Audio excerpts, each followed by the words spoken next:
Hey, welcome back to another episode of the Kingdom Wife Mom Boss podcast, where we are bringing you motivation, empowerment, and healing on today. As I just welcome my special guest, Christine George. I met Christine a couple of years ago. We were at a mutual event. Um, for I believe your friend, somebody that I was just beginning to meet, who is an amazing person. I got to get her on here too. But I looked at Christine. She walked in the door with her husband, and I looked at Christine, and I was like, "Oh, this lady is gorgeous." She. Do you remember that night? Yes, I do. That was a huge I was like, event. oh my Yes. gosh, she's so gorgeous. And as I got to just follow her through social media, I realized that her heart was just as beautiful as her lips, which to me is even better when your insides match your outside, right? Wow. And Yes, that's so true. That's true. that night I got her book, and the book is called Remember, and it's memoirs of a child remembering, forgiving, and letting go to be set free. And I just want to tell y'all, like I sat down and I read this book in one sitting. This book was such a good book. And it's a good book because it's honest and it's genuine. And I don't mean just because it was her life story, but she shared some genuine feelings in the book that most people would be so um hesitant or scared to admit. And so some things I was reading and I was like, "Oh my God, I can't believe she just said that she felt that way." And so introducing the book like that, I'm gonna just tell y'all, we are 1,000% letting Holy Spirit lead this conversation. I don't know where all this conversation is going to go because this book is a heavy book. If you've never read the book before, you definitely want to go out and get the book. It is a very healing and heavy book. And for me, I'm just gonna say that it helped me to understand because sometimes when you go through stuff, you feel like you're in this by yourself, like you've Right, done this by right, right, yourself. right, right. And so for me, it was like, oh my God, I can't believe she said that. But I'm so glad she said that because it released a part of me that was like, don't ever tell anybody that. Do you know what I mean? So I before we get totally really do. into the book, I want you to just introduce yourself. Who is Christine and what does Christine do? Hi, everyone. I am Christine George. I am an author. Well, most first, let me go roll back. First, I'm a wife. I'm a mother. I'm an author. I'm a certified, board certified mental health coach, HR consultant, um, life coach, and now I'm into getting into publishing as well. I do have a 9 to 5 as well, so I'm working 9 to 5, and then I get home and I'm working. Also, and like I said, I'm writing books. I've written my fifth book. Well, it's a journal. I just finished that, and I'm getting ready to finish my sixth book as well. So I'm a little busy a lot of times. And I'm always in the community helping. I'm a board member. I'm part of the Chamber of Commerce. So my job does not stop just going to work. It's always doing something, not just for my home, but also for my community and for, just people in general. That is amazing. Again, epitome of Kingdom Wife Mom Boss, 9 to 5, and all of the other things that are going on in life. I'm telling you, the Kingdom Wife Mom Boss is not just the hat of Kingdom, not even just wife, not even just mom, not even boss. But I feel like under that boss titles, we have to be leaders in so many different aspects of life. Exactly, Like there's like exactly, 10 more hats underneath that title exactly. in That, itself. yes, that's, when I read the Proverbs 31 woman, and I know everybody's not able to be that. But this mother was telling her son, this is the kind of woman you need to be looking for. And this woman needs to be equipped for home life, community life, work life, family life. I mean, every aspect of their life. So it's not just to be idle in one position as a woman. You're busy at church, you're taking care of home, you're taking care of work, you're bringing, you're baking to the table as well. So you got to always be bringing and doing and giving and leading. You're a leader at the home, even though your husband is the head of the house. There's still things that you have to lead in within the home. So that's one thing, and long time ago when I was trying to understand who what a wife's supposed to be, one of the first things I remember journaling about a woman was a wise woman builds a house and a fool plucketh it down with her hands. And I had to understand what that meant, because my husband, he don't have all the degrees or anything like I do have. And sometimes as women, we forget they still are head of the house. So I had to understand what Christine's job was as a wife first. And so, we're always evolving. That's the great thing about a woman is, especially a woman of God, you're always evolving.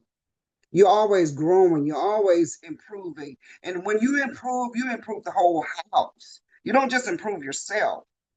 If you're just doing it for yourself, guess what? You need to step back a little bit because of everything that I do it for my household. That's what the Proverb 31 or woman says. She does it for her household. That's beautiful. One of the things that I talk about in one of the challenges I do, which is the Fortified Wife Challenge, in one of the books I'm writing, you're gonna hear me talk about First Peter 3:1 a lot because it's true. Like women have this wittiness and women have this way of evolving and growing and picking up and learning and doing and being multifaceted. And I know that there are women who sometimes forget that you still have to be submissive. Like, Submissive, yes, exactly. you might know this over your husband. Yes, you might feel like you might bring in more money than your husband, but the order of God is The for you order to be of God. submissive to your husband. That's So right. stop nagging that man.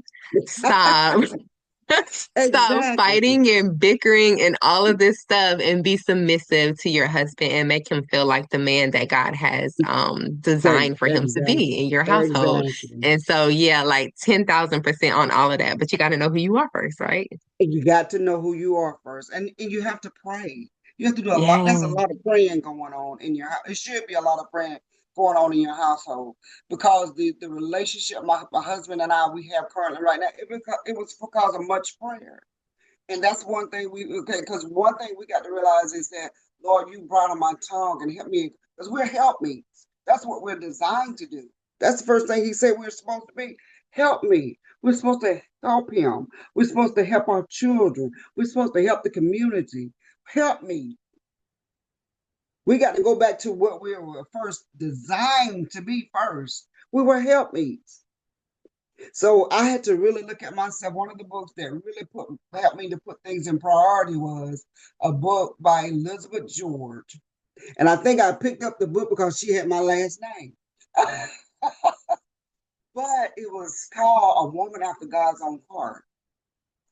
And she did a list and she put everything in prioritize everything in this list.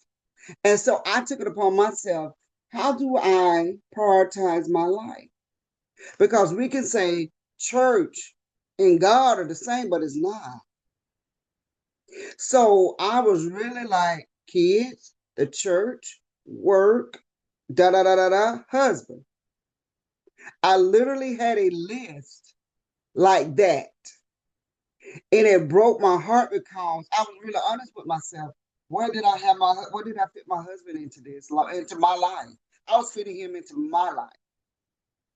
But once I changed it and put God, my husband, my children, everything else, the rest of it didn't matter. That's when my life really blossomed as the kingdom wife, mom, boss. You got to understand God's place, your spouse's place, and in everything else. And once I put him in the right place under God, oh, it was like gravy then. I mean, that's structure, that's order, that's God design, right? Right. And I'm pretty sure in the book we're gonna talk about why the order was the way that the order was, right? Right, Because right. we're gonna talk about the way that the order was because it is what it is. I mean, man, we done dived already into just the kingdom wife, mom, boss aspect and how important it is to keep God first because, like I always say, God is our manufacturer. And so Right, when you have a toy and it's broken, you go back to the manufacturer to figure out how to fix it. Or when you're not getting right, maximum use out of something, you go back to the manufacturer to figure out, okay, how did you create this to get maximum use? And so going back to right, God when he is the one right, who assigned us to be the wife and saying, okay, God, this is what you called me to do. How do you want me to do this? How do you want me to execute this? You called me to be the mom. You called me to be the boss. Like, what do you want me to do to make sure right, that I'm glorifying you and honoring you in this situation and getting done with right. what we need to get done with? So yeah, I love, absolutely love and agree with that. So your book was published in 2017, but I'm curious to know, when did you start writing it? How long did it take you to write it? Because there's some things in here and I'm like, wait, when did she start writing this book?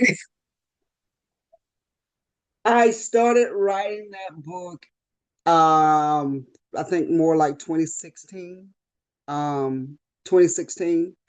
Um, but it started when I had an encounter with God at age 45.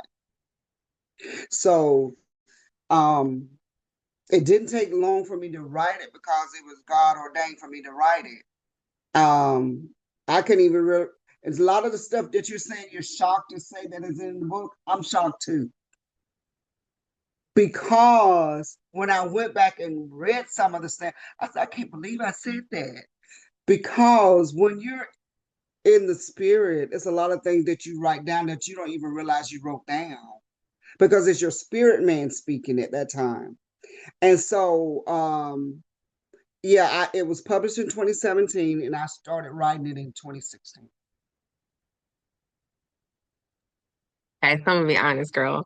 When I read the book, there were some parts of the book I was like, oh my gosh, she sounds like she's still struggling with this. Like, oh my gosh, she sounds like she, but I realized after reading some more that you were giving just your honest, this is how I felt in this season. And Mm-hmm, it was just doing a really good job of executing the feelings that you felt in that moment.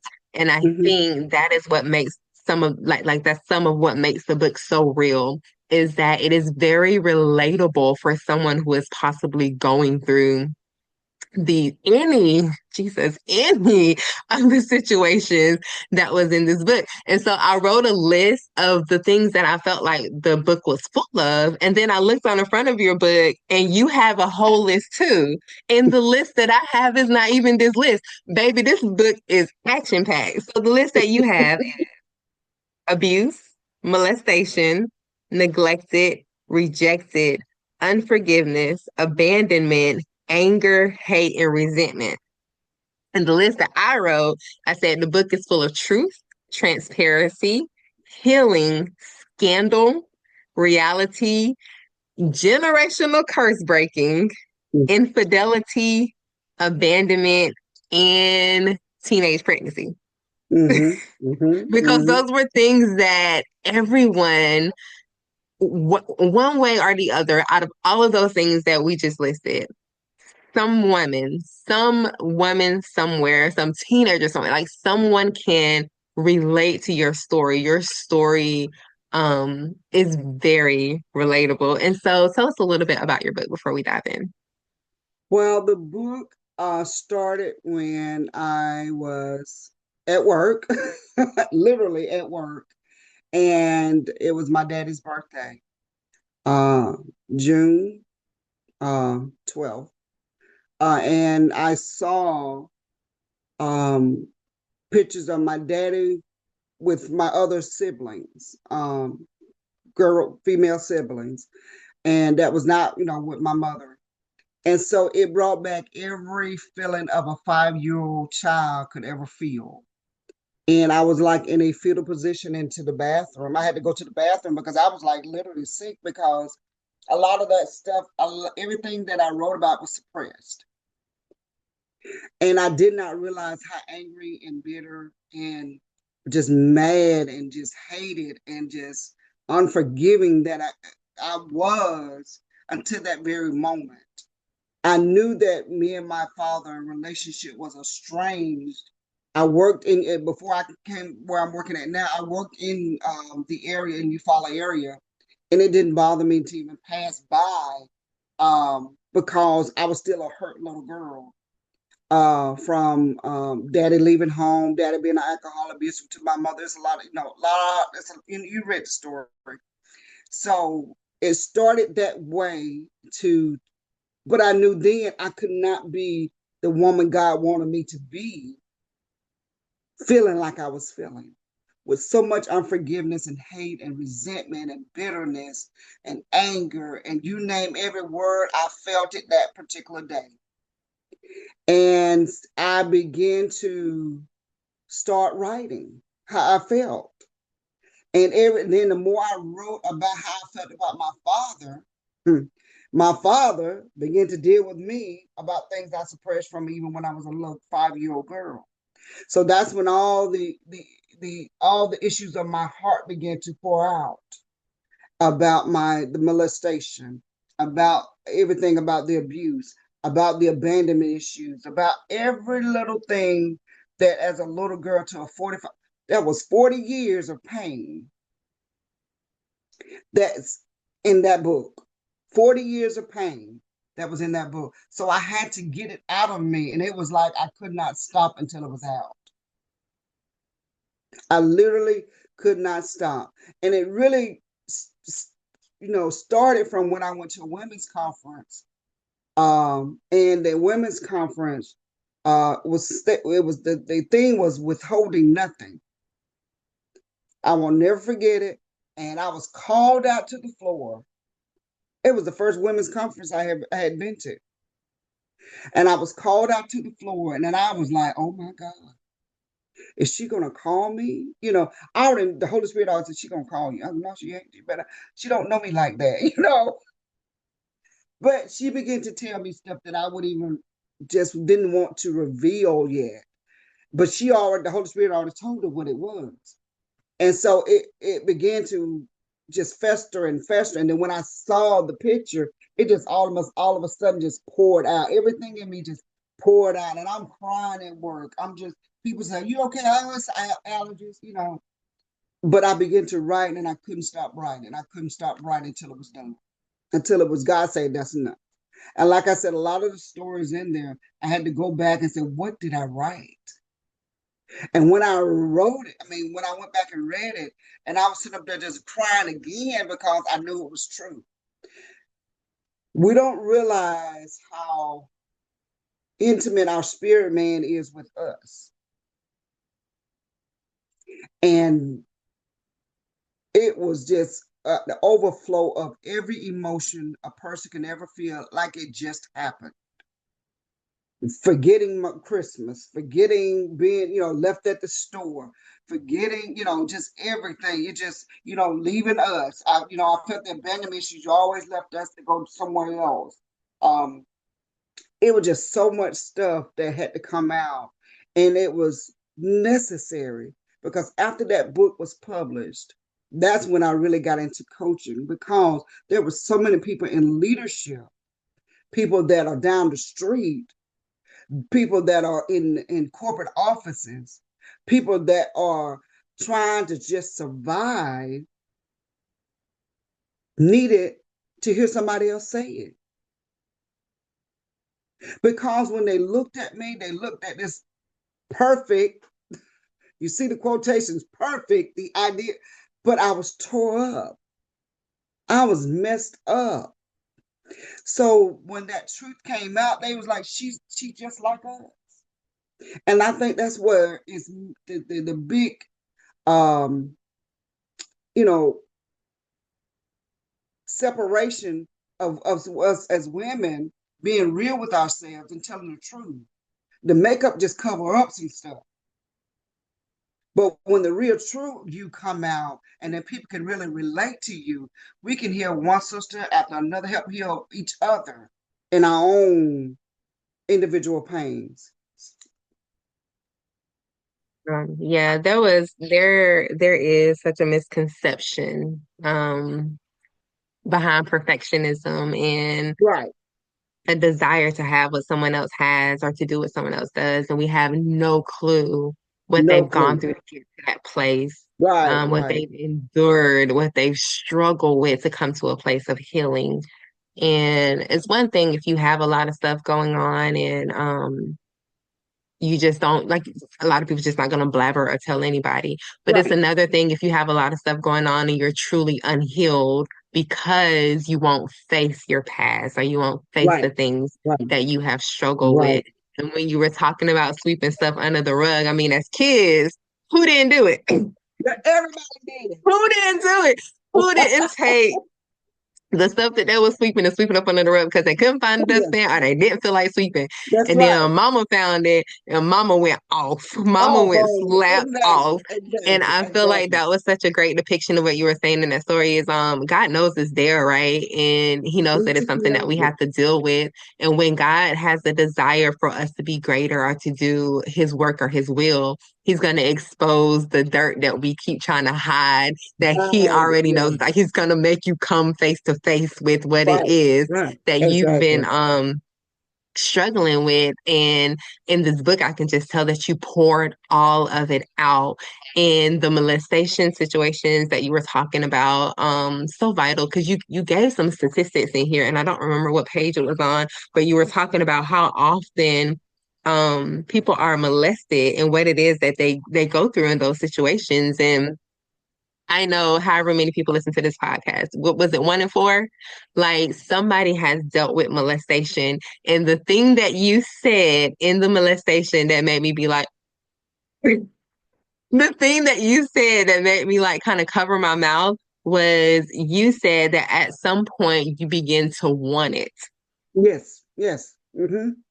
And I think a lot of the times when people Hmm. see these little girls who are fast out here is I guess what we Exactly, consider fast and grown out here, they don't exactly. consider the fact that these little girls have been groomed.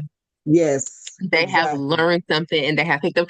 We ain't even finna go to the fact that perversion is an entire spirit. exactly, And exactly. whenever you are dealing with the situation of molestation, whatever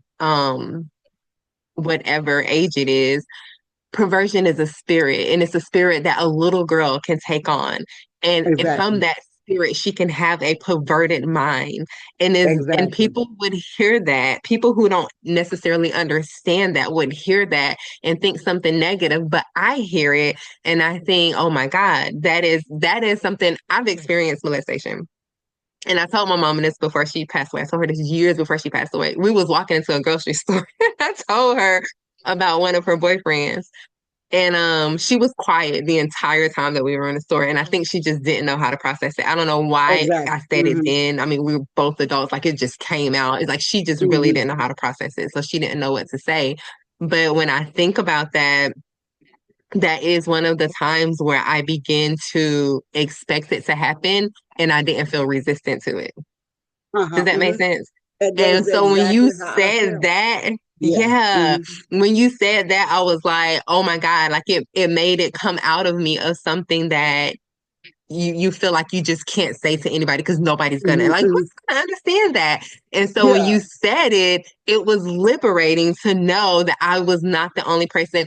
We overcome by the The power power of our testimonies testimony. because I know that statement right there broke something free in me and I know that it had to Praise break God. something free Praise in God. other women, but I Praise also God. not even just break something free. I pray that it changes the vision or the perception that people see when they see these little girls who are little boys, Lord Jesus, because That's right. Either molestation way, it happens to goes them both too. ways. Yes. Hmm. Whenever you see them and you see them out here acting in a way that is or you feel inappropriate for their age or in a way that kind of looks like perversion, like take in and understand that it's possibly that they have experienced something that has changed their Exactly. perspective or groomed them to be something that they were never meant to be or never meant to deal with, right? Exactly. um Exactly.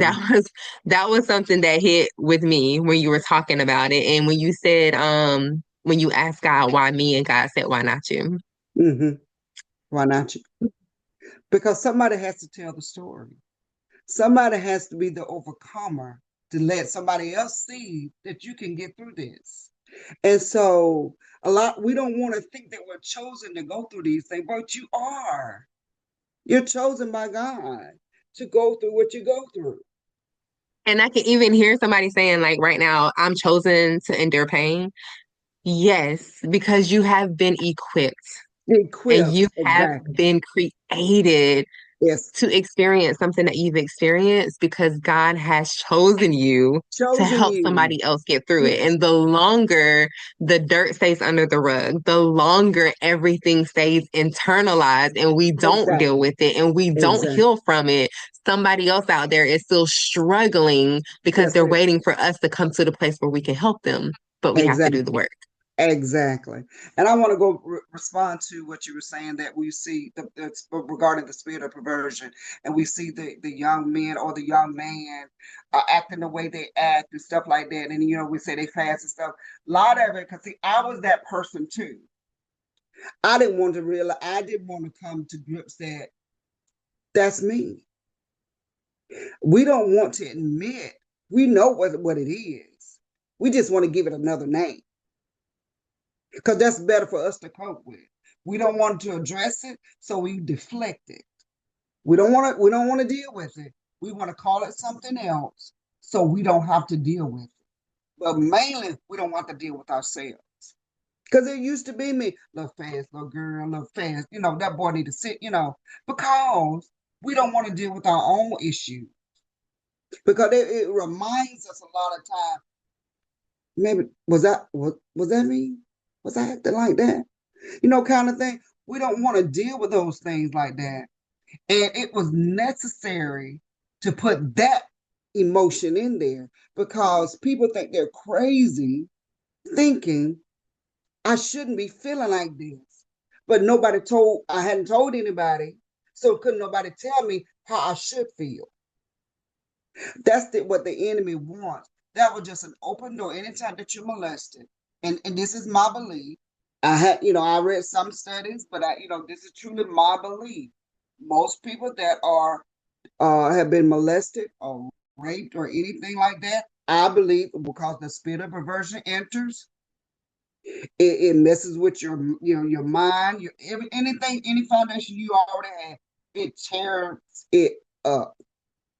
And then guess what? Then you have all these other spirits of homosexuality, all these other things that's coming on that just groomed. I mean, it's been groomed by being molested, but now you're doing this on top of what already happened because you don't want to deal with it.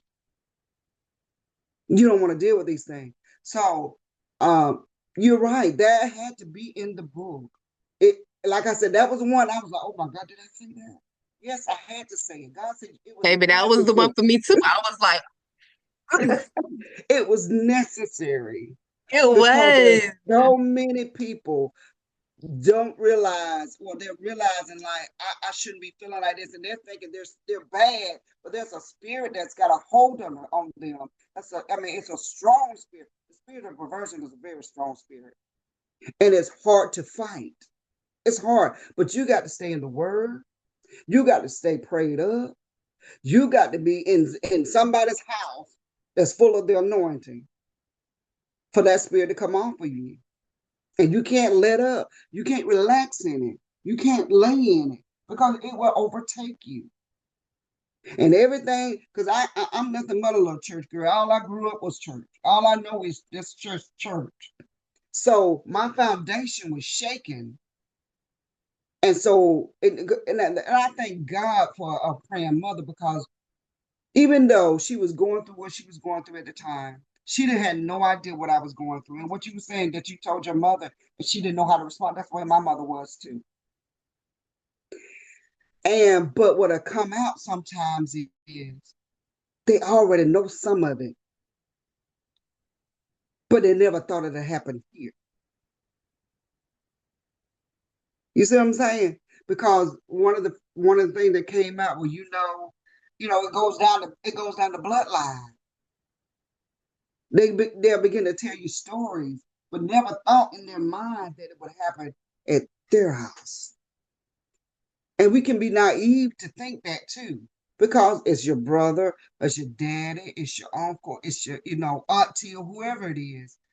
Because we don't think it'll ever happen to your child. You never think it'll happen to your family member, your immediate family member. We never think it will, because we are trusting people. And even as all the things that happened to me, I was still kind of trusting that was because I had suppressed so much stuff. Even though I wouldn't let my kids go spend the night out and stuff.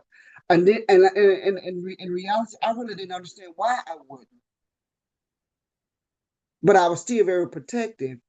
And then just, that's that mother, and it just kicked in. But I knew who God was. And that's what kept me. I knew who God was. That's what kept me planning. I knew who God was. That's what helped me to get healed because He is the healer. And so I had to continue on because there was somebody out there that could not do or go through what I went through and wanted to. Because if I tell the truth, there are people that have come to me, and it's not by me, it's just me being the vessel that God has gifted me to be, that wanted to commit suicide because they couldn't take it anymore. But guess what? I thank God that that never even crossed my mind. That never crossed my mind. But there are others that can't handle the idea that this person did this to me and I have to live with it on a daily basis. Um, Hold on one second. I'm sorry.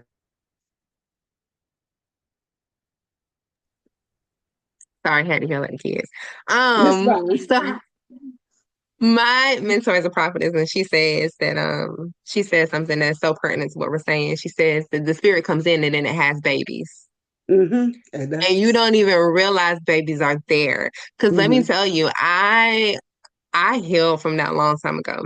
I can look this person in their face and pray for, like, you know what I mean? Like it wasn't it the feelings weren't there, the hurt feelings weren't Right. there.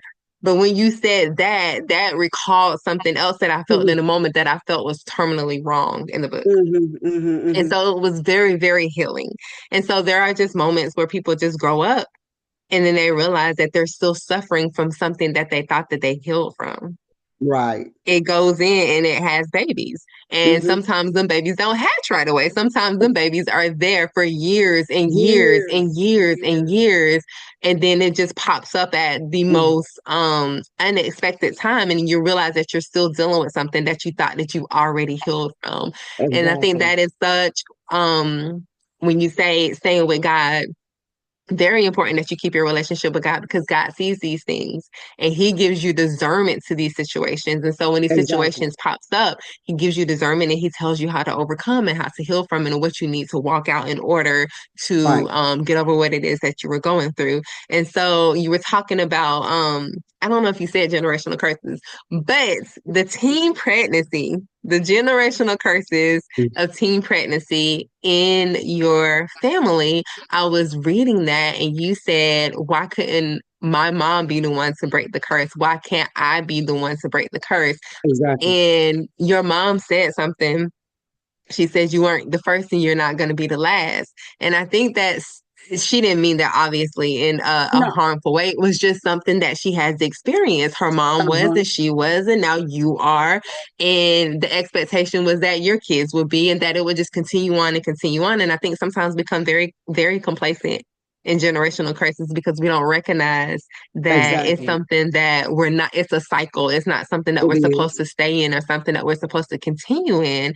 And so, but that's another thing that happens in families when kids experience molestation or they experience sexual perversion outside of the natural realm of what it was that God intended, curses are born. It Generational curses curses are over. born. They Exactly. are birthed and then they continue and continue and continue. And when you said, how did the enemy know to come after me? Well, the enemy knew that you had a purpose in your pain. And so Exactly. when he, Exactly. it's like you got a big sign on your forehead. And so he just keeps sending people and sending people and sending people to see if he can break you. So from Right. your father and your mother and the abuse that happened with your father and your mother, and we won't get completely into it. It's all in the book if anybody wants to know the details of it and your father not being committed to the family and walking away and you being angry, there were some things that you said in the book basically that you had a hard time forgiving him. You even LOL somewhere, girl. Wait, why didn't I not mark that spot? You LOL somewhere, and I was like, I was like, oh, is she healed? Is she? I was like, is she healed? Is she delivered? Is she listen? But as I, you know, as I Yeah, continue to read the book, I was like, oh, she is. She was just like in that moment, doing it for that moment. But right. you were talking about the unforgiveness that you had with your father, and from all of the things that you shared in the book, like anyone could see why there was unforgiveness there, why there was anger there, why there was bitterness there. And it takes a move of God and a willing spirit to decide to rise above all of that Exactly. It and has to walk be. in the power of forgiveness. And again, what I love about God is He's not going to let you sit in a place that wasn't intended for you to sit in. I'm going to tell you, I had a family member who was passing away, and I thought that I had forgiven them for stuff that they had done. And the Lord woke me up at like 4 or 5 o'clock in the morning. He was like, "You have not forgiven this person, and I need you to get down and forgive this person." Girl, next thing you know, I'm prostrate on the ground, like boo-hoo crying, Boo-hooing. thinking that I had forgiven this person. But the funny Yes, thing was, they didn't know that I felt any kind of way because I put on a mask every single day and I acted like hmm nothing was exactly. wrong. I just put on Exactly. a mask every single day and I made sure I treated them right and I, didn't disrespect them. But in my heart, I was still harboring ill feelings. And so when you said with your mom that she was putting on a mask every day and after the abuse, she would just get up and she would just put herself together and she would take care of her family. She would, baby, Kingdom Wife Mama, she just rose to the occasion of Every what it time. is that she was supposed to do. But at some point, we have to take the mask off and do healing, especially when you walk with God, because He can't recognize you underneath. He's not going to recognize you underneath that mask. He's going to make you take all of that off and rise All to of the it. occasion of healing. So Exactly. the forgiveness part of your father, do you still deal with that like on a day-to-day basis? Does something still pop up and you have to forgive it again?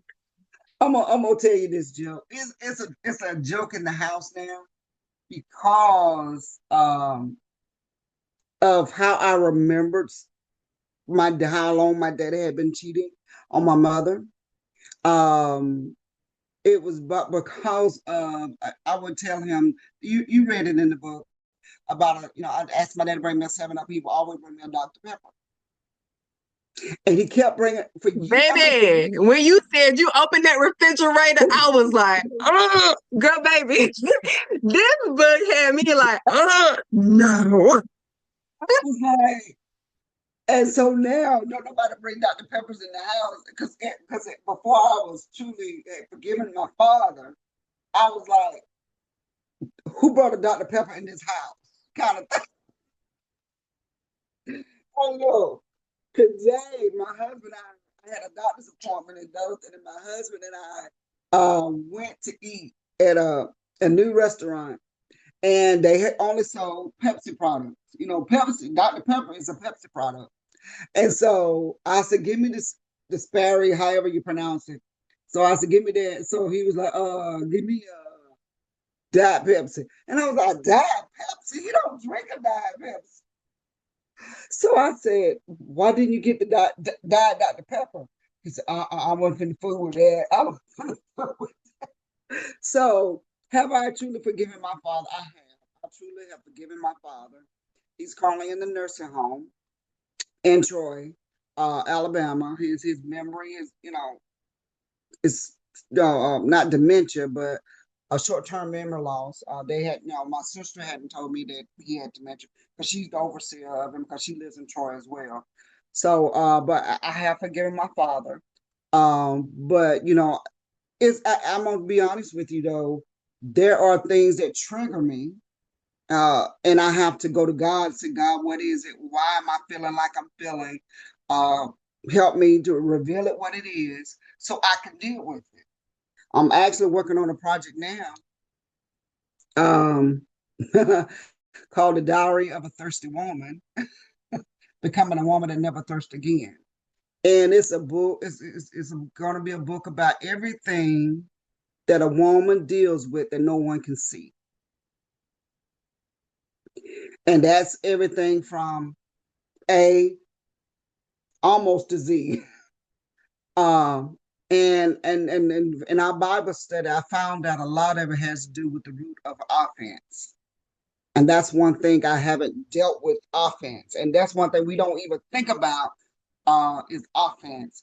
but I have truly forgiven my father. I visit him, when I can get up there and everything, even though it's not that far. Um, but a lot of times you go up there, he sleep, he sleep a lot, and so you go in there, you sit for a little bit, and then you leave. Um, because of the medication and everything that he's on and stuff like that. But I have forgiven him. I love him. He's the father that God gave me. So, and the crazy thing is I even take my mother up there to visit. And every time he will forget me sometimes, you know, um, and then he'll like, oh, hey, baby, but he never forgets my mother. He never forgets her. Never. And that shocks me every time we take her up there. And we're laughing and having fun with it. Because they hadn't been together since I was a teenager, but he never forgets her. Never. I don't know if that brings me, I don't know what that brings me. Because for what he, from the actions that Yeah. he Yeah, he was gave very her, abusive. He was very yeah. abusive. I've seen some things that, no child would ever want to see their father and mother do. And to be honest, all we did was go to church. Monday church, Tuesday church, Wednesday night, Thursday night, YPWW, whatever. It was always church. And he wasn't into church like that. He was an alcoholic, but he was, like I say, he was very abusive to her. He always accused her. But we knew who the culprit was. But we knew he needed help, and she was a fasting woman of God, and she stayed in her marriage as long as she could. Did I mean going to church with black eyes and bruises and uh but like I said, every day she would get up, make sure we ate, make sure we went to school. Um, she did the best she could. She was surviving. So you said that you said a part in your book that you were upset that she didn't leave sooner, and you said she stayed for y'all, but you were upset that she didn't leave sooner. And so my curious question is, did she ever say that she knew God told her to leave, but she stayed because she still wanted to stay? Uh, no, she never said that. I believe she mainly stayed because he was the breadwinner. She did not have a job. The job she mainly had was when she did like house cleaning, but he was the breadwinner. He was, the construction work back in those days, you brought home decent money. And so he was the breadwinner, and she had 4 children, and she did, stay as long as she could, because she needed the finances, to take care of us. But then when the finances were no longer there, why am I staying? Kind of Girl, this thing. $3 check. Nah.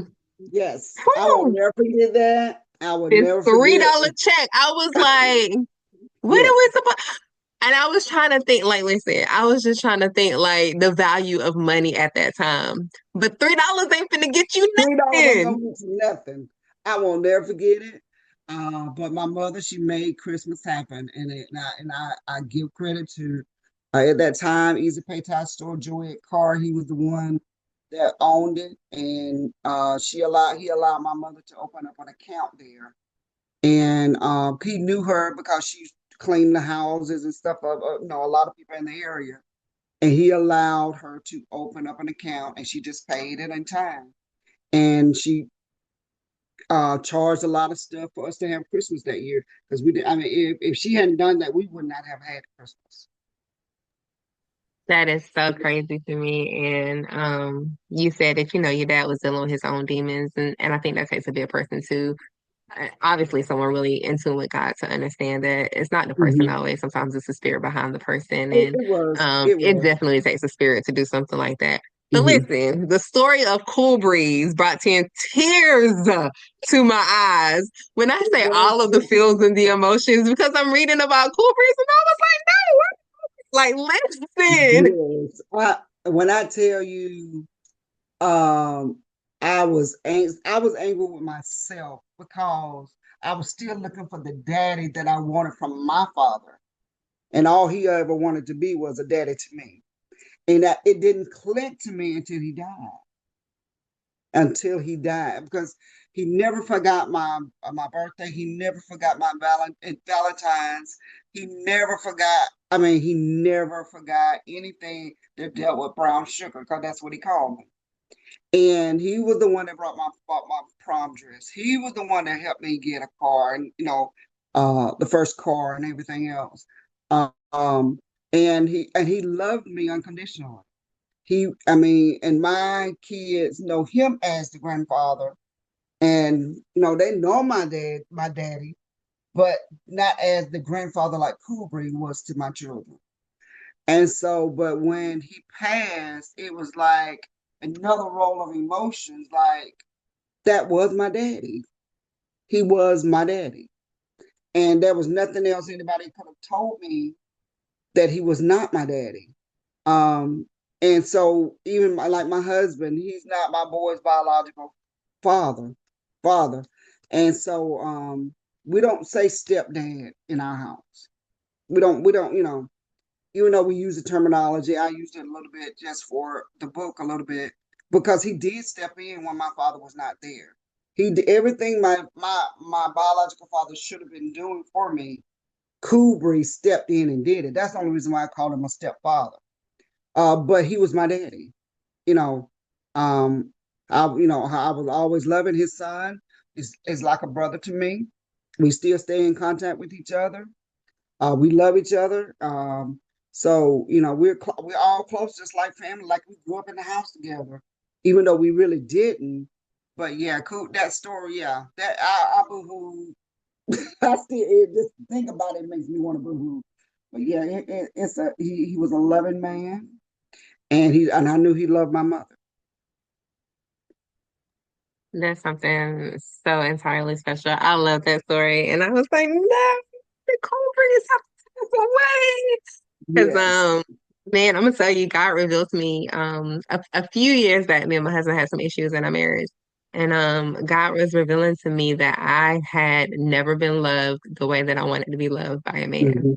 Hmm. Hmm. And girl, that thing tore me up. We're talking Hmm. about father, stepfathers, acting role as fathers, and even now in my husband, like my husband loved me, and he shows up the way that he shows up the way that he shows up. Right. But there was just some things that I was looking for that I wasn't getting, and God was revealing that to me, and it really just changed my perspective of just the roles of fathers in a Hmm. daughter's life.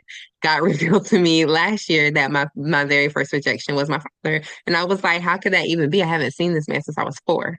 Like Right. I haven't seen this man since I was 4. And he was like, ergo the rejection. And so That's rejection. Hmm. ergo the rejection. And I was like, oh my God, I didn't even realize it. And so the role of a man in a young girl's life is so important. And I think that sometimes we don't acknowledge that the way that we should. Right. I know sometimes moms don't, bitter baby mamas don't. And Right. Right. Right. sometimes Right. men who aren't stepping into the role that they're supposed to step in, that they're not doing what it is that they need to do to show up in a very perspective way Right. in a child's life. All right, so we've already been going for about 50 minutes and we still have so much more to talk about. So we are going to break this into 2 parts because Christine's story is so amazing and so powerful. I don't want to rush it. Again, like I said, we're going to let Holy Spirit do what Holy Spirit do. So this is Amen. going to Amen. be the end of part 1, and then we're going to catch you next time for part 2. Thank you for joining us. Bye.